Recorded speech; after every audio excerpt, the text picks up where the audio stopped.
യൂട്യൂബിന് വിട. സൂര്യയിലെ എല്ലാ പരമ്പരകളും സംരക്ഷണത്തിന് ശേഷം തികച്ചും സൗജന്യമായി സൺ നെക്സ്റ്റ് ആപ്പ് ഡൗൺലോഡ് ചെയ്യൂ. കണ്ടാസ്വദിക്കാം നിങ്ങളുടെ പ്രിയ പരമ്പരകൾ.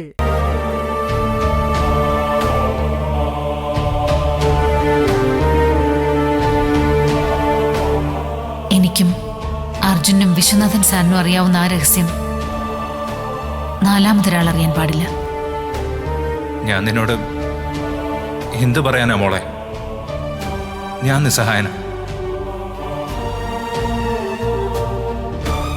അജുവേട്ടാ, എന്താ ആലോചിക്കുന്നത്? ഞാൻ പറയുന്ന കേക്കല്ലേ? നന്ദനച്ഛന്റെ വീട്ടിൽ അരുണിമാമയോടും അച്ഛനോടും ഒപ്പം ഇരിക്കുമ്പോ എനിക്ക് തോന്നും ഞാൻ ശരിക്കും എന്റെ അച്ഛന്റെ അമ്മയുടെ അടുത്ത് തന്നെ ഇരിക്കുന്നെന്ന്. അച്ഛന്ന് ഞാൻ വിളിച്ചു തുടങ്ങിയത് തന്നെ അതുകൊണ്ടാ. എന്നിട്ടും ഇന്ന് സംസാരിച്ചപ്പോ പിടിവിട്ടു പോയി. അനാവശ്യമായി എന്തൊക്കെയോ പറഞ്ഞു. പക്ഷെ ഞാൻ അങ്ങനെ സംസാരിച്ചതുകൊണ്ടാ അച്ഛന് ദേഷ്യം വന്നതും അജുവേട്ടന് ഇടപെടേണ്ടി വന്നതും. അജുവേട്ടന്റെ അച്ഛനും നന്ദനച്ഛനും തമ്മിൽ ഇതുവരെ ഒരു പ്രശ്നം ഉണ്ടായിട്ടുണ്ടോ? ഇന്നിപ്പോ രണ്ടുപേരും പരസ്പരം അടിയുമായി. നന്ദനങ്ങള് എന്നെ തല്ലിയത് അച്ഛനെ കൊണ്ട്. എന്തായാലും അതിന്റെ കാരണം ഞാൻ തന്നെയാണല്ലോ ചേട്ടാ. എടോ, ഇതൊക്കെ അരുണിമാന്റിക്ക് ജാമ്യം കിട്ടി പുറത്തു വരുന്നിടം വരെ കാണും. ആന്റി വരുന്നതോടുകൂടി എല്ലാം മാറും. തന്റെ എല്ലാ പ്രശ്നങ്ങളും മാറും. മാറുവോ? അച്ഛൻ പറഞ്ഞിട്ട് പോയത് കേട്ടില്ലേ? അതൊക്കെ മാറും. ഒരു വഴക്കുണ്ടാവുമ്പോ മനുഷ്യർ നിലവിട്ട് പലതും പറയും. തന്നെ അടിക്കാൻ വന്നപ്പോ ഞാൻ പറഞ്ഞില്ലേ, അത്രേ ഉള്ളൂ. നമുക്ക് തൽക്കാലം അരുണിമാന്റിയുടെ കാര്യം മാത്രം ശ്രദ്ധിക്കാം. ജാമ്യം കിട്ടി വന്ന ആന്റിയെ നമുക്ക് ഒരിക്കൽ കൂടി ആ വൈദ്യന്റെ അടുക്കൽ കൊണ്ടുപോകണം. എന്തേ അങ്ങനെ തോന്നാൻ? എന്തെങ്കിലും പ്രശ്നം തോന്നിയോ? അരുണിമാന്റിയുടെ ഓർമ്മയുടെ അറകളിലേക്ക് ഇടയ്ക്ക് ചില വെളിച്ചമൊക്കെ വീശുന്നുണ്ട് പൂജ. എന്നുവെച്ചാ അമ്മ എന്തെങ്കിലും പറഞ്ഞോ? ആരെങ്കിലും തിരിച്ചറിയാൻ തുടങ്ങിയോ? ജയിലൊറ്റയ്ക്ക് കഴിയുന്ന നേരത്ത് ആന്റി ചില പഴയകാല സംഭവങ്ങളൊക്കെ ഓർക്കുന്നുണ്ട്. അതിന്റെ ചില സൂചനകൾ ആന്റിയുടെ സംഭാഷണത്തിൽ എനിക്ക് തോന്നിയിട്ടുണ്ട്. എന്നാ ഒന്നും വിട്ടു പറഞ്ഞിട്ടില്ല. ചിലപ്പോ എല്ലാവർക്കും സന്തോഷവും സമാധാനവും തിരിച്ചു നൽകുന്ന എന്തെങ്കിലും ആന്റിക്ക് പറയാനുണ്ടെങ്കിലോ? നമുക്കൊന്ന് ചികഞ്ഞെടുത്ത് നോക്കാം. അതെ, നമുക്ക് എന്ത് സംഭവിച്ചാലും സാരമില്ല ചേട്ടാ. അമ്മ സന്തോഷിച്ച് കണ്ടാ മതി. സന്തോഷിക്കും. ഞാനും താനും എല്ലാവരും സന്തോഷിക്കും. താൻ ധൈര്യമായിട്ടിരുന്നേ.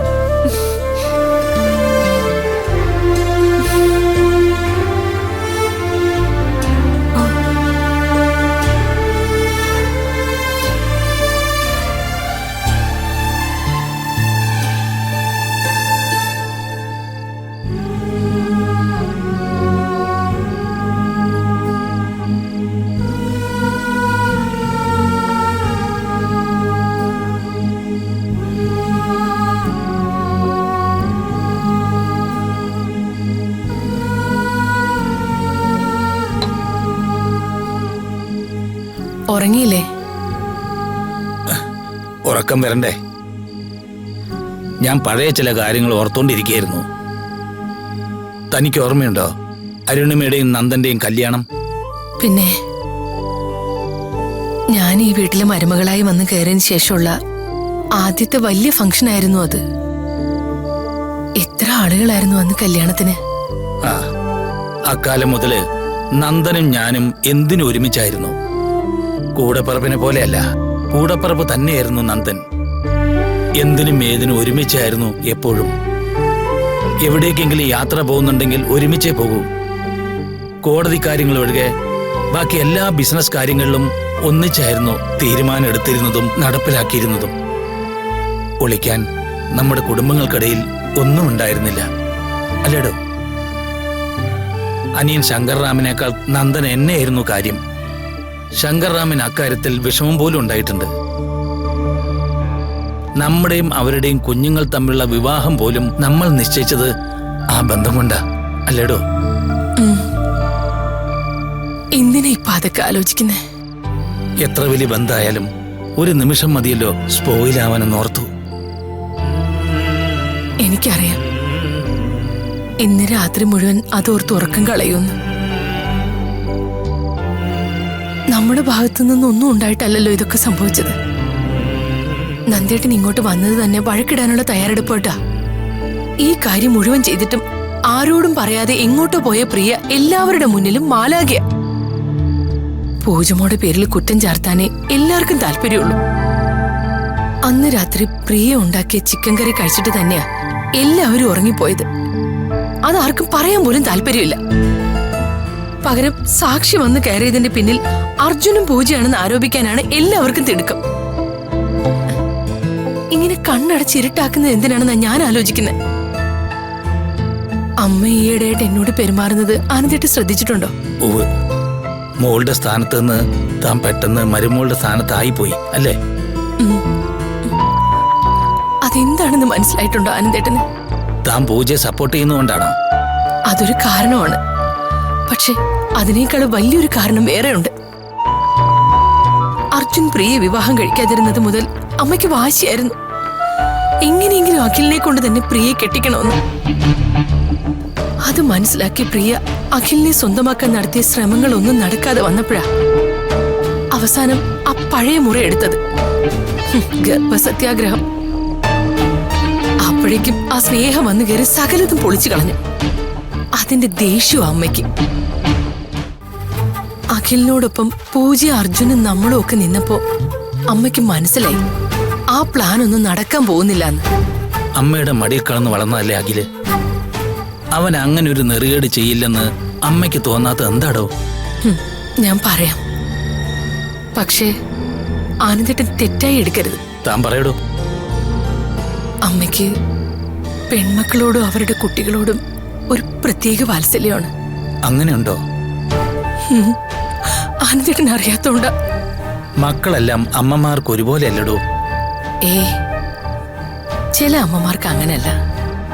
എന്റെ അമ്മൂമ്മ ഓർമ്മയുണ്ടോ? സാവിത്രി അമ്മൂമ്മ.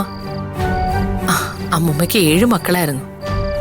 എന്നിട്ടും ജോലിയും സ്വത്തും സ്വർണവും എല്ലാം കൊടുത്തത് ഇളയ മകള് രാധികയ്ക്കല്ലേ. അവസാന കാലത്ത് ശരീരമാസകലം പൊള്ളിക്കിടന്നപ്പോ നോക്കാൻ നിന്നത് മൂത്ത മകളായ എന്റെ അമ്മയായിരുന്നു. മരിക്കുന്ന അന്ന് വരെ അമ്മയെ അമ്മൂമ്മ ചീത്ത വിളിച്ചിട്ടേ ഉള്ളൂ. വല്ലപ്പോഴും വന്ന് തിരിഞ്ഞു നോക്കിപ്പോയിരുന്ന രാധികയോടായിരുന്നു അമ്മൂമ്മയ്ക്കിഷ്ടം. അതുപോലെ ഇപ്പൊ ആനന്ദേട്ടന്റെ അമ്മ. എന്നെ അമ്മ മരുമകളായിട്ട് എന്നും കണ്ടിട്ടുള്ളൂ. കാര്യങ്ങളൊക്കെ നോക്കാൻ മക്കളൊന്നും വരില്ല എന്ന് അമ്മയ്ക്കറിയാം. അപ്പൊ എന്നോട് സ്നേഹം കാണിക്കും. പക്ഷേ ശരിക്കും കൂറ അവരോടാ. അങ്ങനെ മാത്രം ആവില്ല മാതിരി. അരുണിമയെ കാലം കുറെ കഴിഞ്ഞിട്ടല്ലേ അമ്മ കണ്ടത്. അതുകൊണ്ടുള്ള സ്നേഹാവും. ആയിക്കോട്ടെ, പക്ഷെ പ്രിയയോടോ? അരുണിമയുടെ മോളല്ലേ അവള്? എന്ന് അരുണിമ ചേച്ചി പറഞ്ഞോ? അതെല്ലാവർക്കും അറിയുന്ന കാര്യമല്ലേ. എന്തറിയാം? പ്രിയ പറഞ്ഞു മകളാണെന്ന്. നന്ദേട്ടനും അമ്മയും വിശ്വസിച്ചു. അതല്ലേ ശരി? എനിക്കെന്തോ പ്രിയയുടെ കാര്യത്തിൽ നല്ല സംശയമുണ്ട് അനന്തേട്ടാ. അല്ലെങ്കിൽ അവള് ജീവനുള്ള ഒരു നുണയാണെന്ന് അരുണിമ ചേച്ചി പറയൂ. ആനന്ദേട്ടൻ നോക്കിക്കോ, ഇനിയും എന്തൊക്കെയോ കലങ്ങി തെളിയാനുണ്ട്. എനിക്ക് ഉറപ്പാ. താൻ എന്താ ഉദ്ദേശിക്കുന്നത്? എന്താണെന്ന് ചോദിച്ചാ എനിക്ക് വ്യക്തമായിട്ട് പറയാൻ അറിയില്ല. പക്ഷേ ഈ പ്രിയ നമ്മൾ വിചാരിക്കുന്ന പോലെ ഒരാളല്ല. അവൾ ഇവിടെ വന്നത് 100 കൂട്ടം രഹസ്യമായിട്ടാ. എല്ലാം അറിഞ്ഞുകൊണ്ട് തന്നെ ഞാൻ അവളെ എതിർക്കുന്നതും. പക്ഷേ ചിലപ്പോ അമ്മയ്ക്ക് മുന്നിൽ എനിക്ക് മറ്റു വഴികളില്ലാതായി പോവും. ഇപ്പൊ അവളുടെ പേരിലുണ്ടാവുന്ന കേസൊക്കെ എല്ലാവരും മറന്ന മട്ട. പക്ഷെ ഞാൻ മറന്നിട്ടില്ല. അർജുനും പൂജമോളും മറന്നിട്ടില്ല. വളർത്തി വലുതാക്കിയ വിശ്വനാഥൻ സാർ കൊലപ്പുള്ളിയാണെന്ന് നുണ പറഞ്ഞവളാ അവള്. ആ തേജ കൊലക്കേസിലും പ്രിയയ്ക്ക് കാര്യമായ എന്തോ റോളുണ്ട്. ആനന്ദേട്ടൻ അറിയോ? അരുണിമ ചേച്ചിയുടെ ഓർമ്മയ്ക്ക് എന്തോ കുഴപ്പമുണ്ടെന്നല്ലേ പറയുന്നത്? അന്നത്തെ ആക്സിഡന്റിൽ പറ്റിയതല്ലേ അത്? ആ അപകടത്തിൽ മറ്റെന്തൊക്കെയോ ചിലതും കൂടി അരുണിമ ചേച്ചിക്ക് കിട്ടിയിട്ടുണ്ട്. കാര്യങ്ങൾ മനസ്സിലാക്കാനുള്ള 6ാം ഇന്ദ്രിയം. 6ാം ഇന്ദ്രിയമോ? ആ, നമ്മളെല്ലാവരും പ്രിയ ഈ വീട്ടില് തന്നെയാണെന്ന് വിശ്വസിച്ചപ്പോഴും അരുണിമ ചേച്ചി മാത്രം ഒന്നും വിശ്വസിച്ചിട്ടില്ല. കാരണം ആ 6ാം ഇന്ദ്രിയ. ആനന്ദേട്ടൻ നോക്കിക്കോ, ജയിലിൽ പോയ അരുണിമ ചേച്ചി അല്ല തിരിച്ചു വരാൻ പോകുന്നത്.